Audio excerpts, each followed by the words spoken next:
When you're evaluating your book cover, the easiest thing to do is to think about the individual elements of your book cover and try and say a little bit about each of those.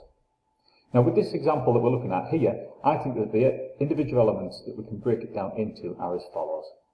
First of all, we've got the background on there. Now the background is bright and it's colourful, it's quite busy with all the stars, the swirls, etc. on there. We've also got the title. With the title, we've got the size of it we could comment on, the style of it as well. There's the author name, which I blanked out on this one here, but with this one here I think it's quite appropriate, the style that we've hinted at from what we can see there, and we've got again the font and the size of it that we could talk about, as well as the colour. The blurb is a big part of this. Now, if I just move my face over there, the blurb that we can see on here, again we've got the font that we can talk about, but when you pick up a book, you read the blurb. It's supposed to entice you into buying the book. So is the content of the blurb appropriate? Does it need any more information that's on there? The one that I can see there is fairly persuasive, but I think there could be a little bit more added to it.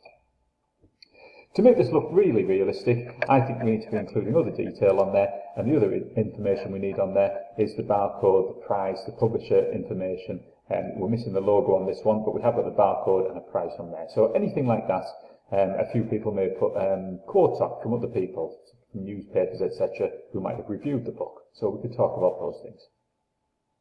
In terms of how we go about writing this, I've put my example on here as to how I would go about reviewing this. And all I've done is I've gone through each of the things that I just mentioned a moment ago, and I've tried to say something specific about those things. I've tried to think about who might be buying the book. I think it would probably be a young person in this case. And I've tried to put some points on there, as I say, on the side here.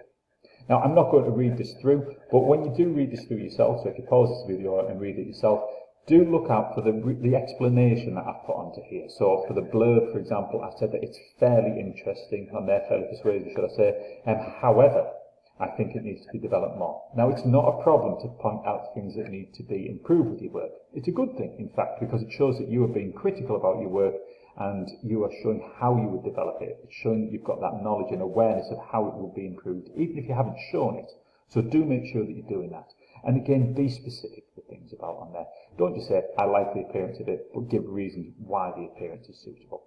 So read that through. Hopefully that will give you some hints as to what you need to include on your book cover, but try to cover each of the issues, like I've done with the arrows on there, and talk about each of those. Okay.